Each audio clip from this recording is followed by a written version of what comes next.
La mañana de mi 60º cumpleaños comenzó como cualquier otro jueves en nuestro pequeño pueblo de montaña. Estaba doblando la ropa cuando mi esposo, Robert, entró en la habitación. Sus manos curtidas temblaban mientras sostenía el teléfono.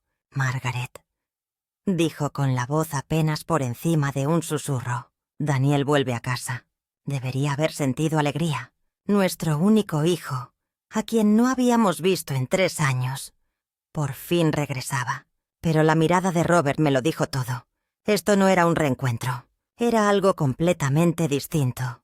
Daniel siempre había sido diferente. Ambicioso, sí, pero con los años se había vuelto frío, sobre todo después de que sus negocios en la ciudad empezaran a prosperar.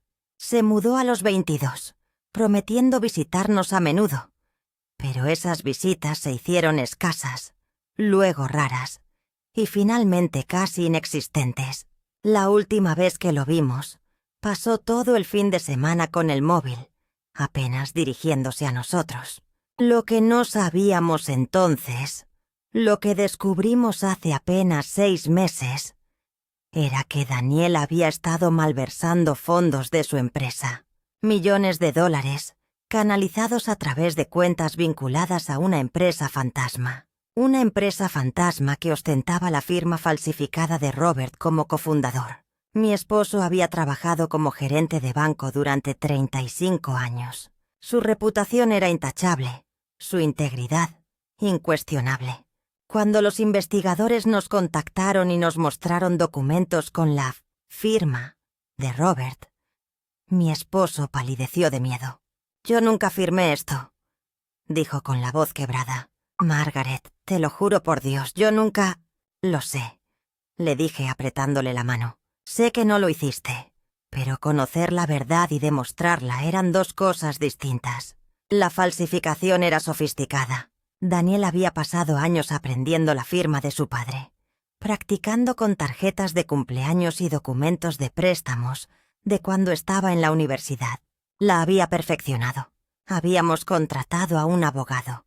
Habíamos contactado a peritos calígrafos. Habíamos hecho todo lo posible para demostrar la inocencia de Robert, pero el proceso era lento, costoso y aterrador. El caso se estaba consolidando, y Daniel sabía que éramos los únicos testigos que podían declarar sobre su acceso a esos documentos, su habilidad para imitar y su profundo conocimiento de los procedimientos bancarios que había aprendido en nuestra mesa. Éramos los únicos que podíamos destruirlo.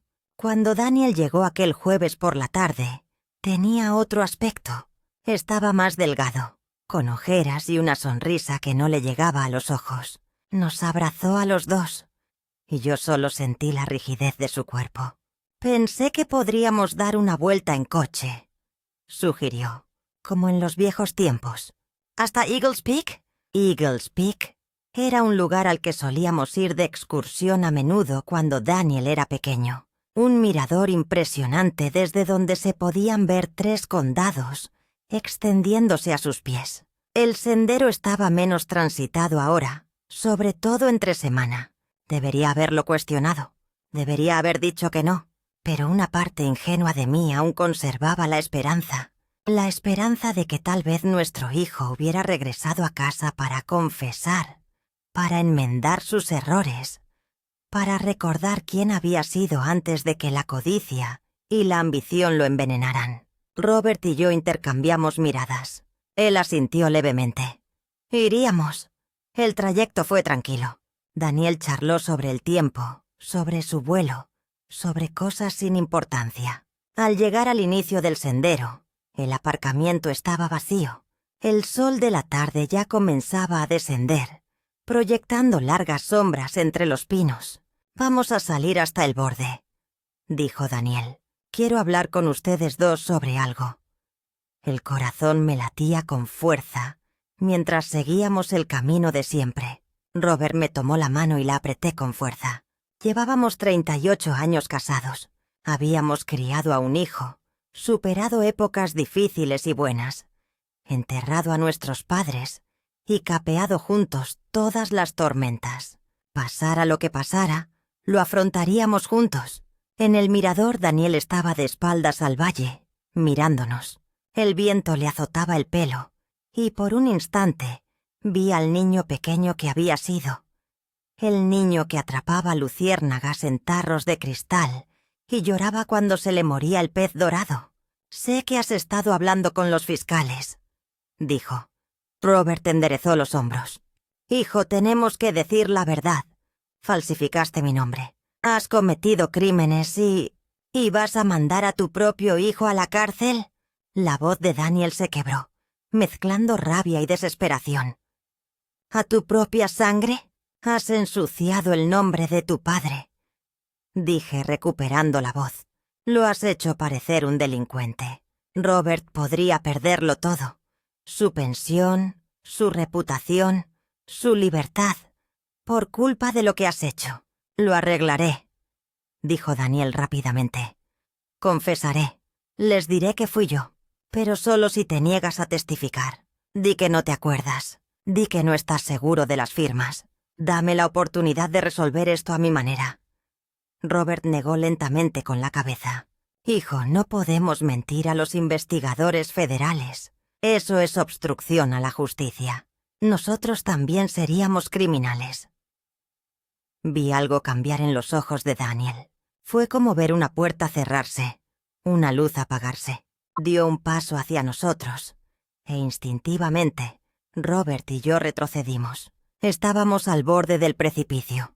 «Entonces no me queda otra opción», susurró Daniel. «Lo que sucedió después ocurrió en segundos, pero parecieron horas». Daniel se abalanzó hacia adelante con los brazos extendidos. Robert me agarró del brazo y me jaló hacia un lado, pero Daniel fue más rápido y más fuerte. Nos atrapó a ambos, empujándonos con fuerza. Sentí cómo el suelo desaparecía bajo mis pies. La mano de Robert seguía en la mía mientras caíamos hacia atrás, sumidos en el vacío y el terror. El mundo daba vueltas. El cielo y la tierra intercambiaban lugares. Oí gritar a Robert, o tal vez fui yo. Y entonces, increíblemente, chocamos contra algo. No las rocas escarpadas cientos de metros más abajo, sino una cornisa, un estrecho saliente a unos 6 metros de profundidad, cuya existencia desconocíamos por completo. El impacto me dejó sin aliento. Un dolor agudo me atravesó el hombro izquierdo y sentí el sabor de la sangre. Robert estaba a mi lado, gimiendo, con la pierna doblada de una forma que me revolvió el estómago. «Margaret», jadeó, «no te muevas, no hagas ruido». Sobre nosotros oí pasos. Daniel se asomaba al borde. Todo mi cuerpo quería gritar, pedir auxilio a mi hijo, pero la mano de Robert encontró la mía en la tierra y la apretó con tanta fuerza que me dolió. «Finge que estamos muertos», susurró con urgencia. «No te muevas, no respires». Lo comprendí al instante. Si Daniel creía que habíamos sobrevivido, podría terminar lo que había empezado. Así que me quedé completamente inmóvil, con la mejilla pegada a la fría piedra. La sangre de Robert empapando sus pantalones y manchándome la mano. Y no me moví, apenas respiraba. Sobre nosotros oí la voz de Daniel, temblorosa y débil. Lo siento mucho. No me diste opción». Luego pasos que se alejan, el sonido de un motor de coche arrancando, alejándose. Esperamos. 5 minutos. 10. 15. Finalmente, Robert habló. «¿Estás gravemente herido?» «Mi hombro. ¿Y tú?» «Tiene la pierna rota. Quizá también las costillas». Tosió y oí el crujido húmedo que indicaba daño interno. «Tenemos que salir de aquí». La cornisa tenía quizás 2 metros de ancho y 3 de largo, sembrada de rocas sueltas y arbustos raquíticos que de alguna manera se habían aferrado a la piedra. Sobre nosotros, la pared del acantilado se alzaba lisa y vertical. Debajo, solo un precipicio mortal. Robert intentó incorporarse y gimió, desplomándose hacia atrás. «No puedo trepar», dijo. «Margaret, tienes que ir a buscar ayuda». No te voy a dejar. Tienes que hacerlo. Estoy perdiendo sangre. Si nos quedamos aquí los dos, moriremos los dos. Miré a mi marido, ese hombre que me había sostenido la mano durante el parto, que le había enseñado a nuestro hijo a montar en bicicleta, que bailaba conmigo en la cocina los domingos por la mañana. Su rostro estaba grisáceo por el dolor, pero sus ojos eran claros y decididos. Volveré por ti, prometí. Te lo juro por Dios, Robert, que volveré. Nunca había sido especialmente atlética. A los 60, hacía yoga 2 veces por semana y me dedicaba a la jardinería. Pero aquella tarde descubrí una fuerza que desconocía. Encontré puntos de apoyo donde parecía no haberlos. Metí los dedos en las grietas de la roca y me impulsé hacia arriba, centímetro a centímetro, con una agonía insoportable. El hombro me dolía con cada movimiento. Tenía las manos ensangrentadas. 2 veces estuve a punto de caerme. Pero cada vez que quería rendirme, pensaba en Robert desangrándose en aquella cornisa. Pensaba en Daniel alejándose en coche, creyendo que había asesinado a sus propios padres. Pensaba en la justicia, en la verdad y en toda la gente buena que había sufrido por culpa de las mentiras. Me llevó 45 minutos subir esos 6 metros. Cuando por fin logré llegar al borde y desplomarme sobre tierra firme, empecé a reír y a llorar al mismo tiempo. Estaba viva. Estábamos vivos. Bajé corriendo y tropezando por el Nanfostia sendero. Mi teléfono, milagrosamente, seguía en mi bolsillo y, de alguna manera, aún funcionaba. Me temblaban tanto las manos que apenas podía marcar el 911.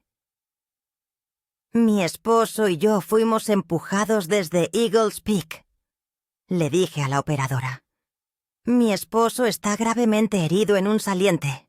Por favor, envíen ayuda y envíen a la policía. Nuestro hijo intentó matarnos. Trasladaron a Robert en helicóptero. Pasó 3 semanas en el hospital. Pierna rota, 3 costillas rotas, hemorragia interna. Pero sobrevivió. Ambos sobrevivimos. Daniel fue arrestado en el aeropuerto cuando intentaba abordar un vuelo a un país sin tratado de extradición. En su coche encontraron su teléfono con búsquedas sobre cuánto se tarda en morir por una caída. ¿Y flotan los cuerpos en los ríos de montaña? En el juicio, su abogado intentó hacernos quedar como padres vengativos. Intentó sugerir que había sido un accidente, un momento de pánico. Pero las pruebas eran contundentes. Las firmas falsificadas, la malversación, el intento de asesinato premeditado, la fuga planeada. Tuve que testificar. Tuve que mirar a mi hijo sentado en la mesa de la defensa y contarle al jurado lo que había hecho. Fue lo más difícil que he hecho en mi vida. Más difícil que escalar ese acantilado. Más difícil que esperar mientras Robert estaba en cirugía. Cuando todo terminó, Daniel fue condenado a 35 años de prisión. Eso fue hace 2 años. Ahora tengo 62. Robert camina con bastón y yo tengo movilidad reducida en el hombro izquierdo. Vendimos la casa en la montaña y nos mudamos a un pueblito en la costa. Estamos reconstruyendo nuestra vida. Me preguntan si odio a mi hijo. La verdad es más compleja. Lloro por el niño que fue. Lloro por el hombre que pudo haber sido.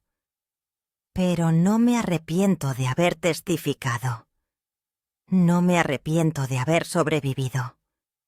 Robert y yo nos sentamos en el porche cada tarde a contemplar la puesta de sol sobre el océano. Nos tomamos de la mano.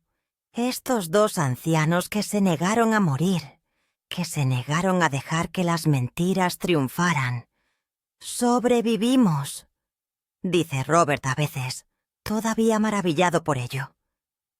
«Hicimos más que eso», le digo. «Contraatacamos».